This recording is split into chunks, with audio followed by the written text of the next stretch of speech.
नमस्कार सभी साथियों का, मैं गार्गी सारस्वत एक बार फिर से आपका स्वागत करती हूं टारगेट विद अंकित के प्लेटफॉर्म पर।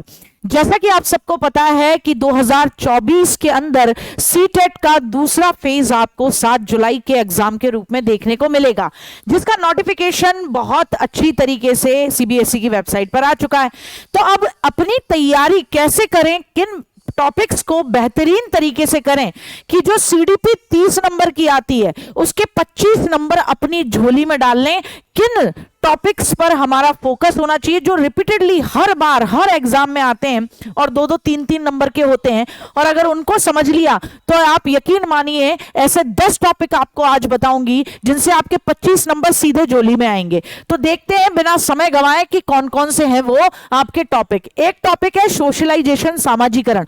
वहां से एक प्रश्न आपका जरूर बनता है कि भैया परिवार कौन सी एजेंसी है, फ्रेंड्स कौन सी एजेंसी है, सोशलाइजेशन में कहां है कहां नहीं है, प्राइमरी सोर्स है सेकेंडरी सोर्स है, ये सब कुछ आता है।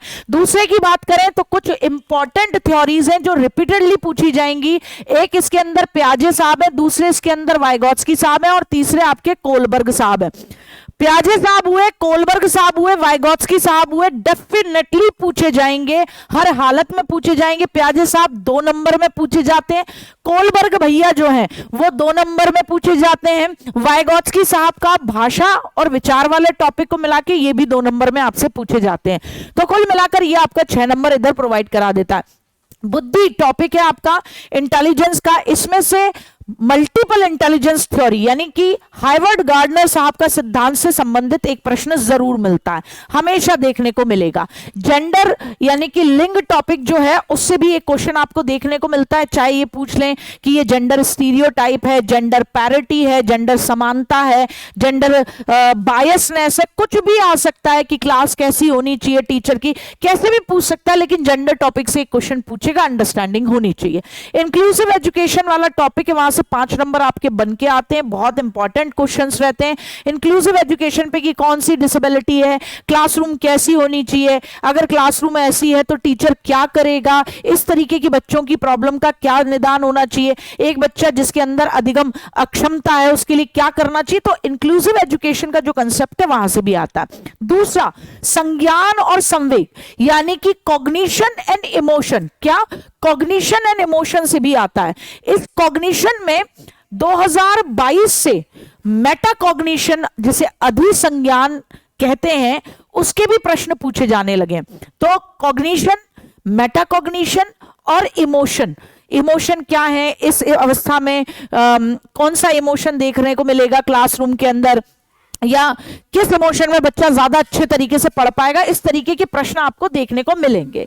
फिर मोटिवेशन और लर्निंग का क्या रिलेशन है, मोटिवेशन कैसे लर्निंग को और ज्यादा प्रमोट करता है, यहां से भी प्रश्न आपको देखने को मिलते हैं। लर्निंग ऐसा टॉपिक है जहां से आपको काफी अच्छी खासी थ्योरीज मिलती हैं, जैसे कि लर्निंग, जब मैंने स्पेशली इसीलिए यहां लर्निंग टॉपिक लिखा ना कि थ्योरीज लिखी। लर्निंग के अंदर आपको बता दूं थॉर्नडाइक के थ्योरीज जो हैं उनसे रिलेटेड मामला जरूर देखने को मिलता है। स्किनर, पावलोव साहब, इनसे रिलेटेड मामला आपको देखने को 100% मिलता है, हर बार मिलता है सीटेट के अंदर। तो लर्निंग की ये थ्योरीज इंपॉर्टेंट है, किस किस की, थॉर्नडाइक, पावलोव, स्किनर साहब की बहुत इंपॉर्टेंट है, हर बार पूछी जाती हैं। और किस तरीके से लर्निंग में मोटिवेशन का रोल होता है ये भी आपसे पूछा जाता है। उसके बाद अगर हम आगे बढ़ें तो लर्निंग डिसेबिलिटीज पूछी जाती हैं और बहुत ज्यादा मैच करने को पूछी जा रही है पिछले 2 साल से। लर्निंग डिसेबिलिटीज कैसे कि भाई किसी को एडीएचडी है या किसी बच्चा एडीएचडी लर्निंग डिसेबिलिटी नहीं होती, माफी चाहूंगी, वो व्यवहारगत आपकी परेशानी है। जैसे किसी को पढ़ने में दिक्कत आती है, पठन वैफल्य है जिसे आप डिसलेक्सिया बोलते हैं, तो अगर डिसलेक्सिया है तो आप बताइए इसमें से इस बच्चे को किस तरीके से इसका उपचार किया जाएगा क्लास में। या फिर मैचिंग में दे दिया डिसलेक्सिया, डिसग्राफिया, डिसकैलकुलिया और सामने लिख दिया जिसके अंदर ये प्रॉब्लम होंगी, ये लर्निंग डिसेबिलिटीज हैं, यानी कि अधिगम से संबंधित कुछ अक्षमताएं हैं और सामने उसके सोल्यूशन दे दिया, आपको सही वाला मैच करना होगा, है ना।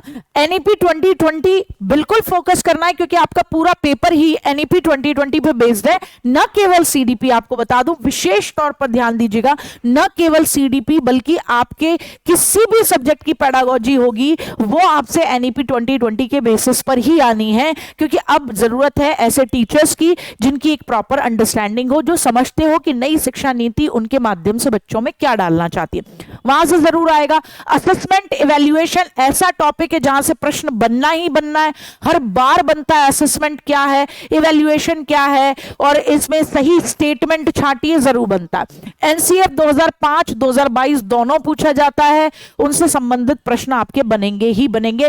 तो अगर आपने ये 10 टॉपिक कर लीजिए तो यकीन मानिए आपके सीडीपी में 25 नंबर पूरे के पूरे हैं और कहीं इसमें आपके कटेंगे नहीं। और कुछ टॉपिक ऐसे हैं जो आपकी मदद और सब्जेक्ट की पेडागोजी में भी करेंगे। तो आगे भी मैं आपके लिए किस तरीके से आप सीटेट कर सकते हैं, क्या आपकी स्ट्रेटेजी होनी चाहिए, क्या इंपॉर्टेंट टॉपिक होने चाहिए जिन पर आपका फोकस हो, उससे संबंधित वीडियो जरूर लेकर आऊंगी। क्योंकि अगर आपको पता होता है कि आपको कैसे पढ़ना है और क्या पढ़ना है तो यकीन मानिए आपके लिए सफलता बहुत सुनिश्चित करना बहुत आसान हो जाता है। तो जय हिंद, जय भारत। फिर मिलते हैं अगली वीडियो में। मैं गार्गी सारस्वत आपसे विदा लेती हूं।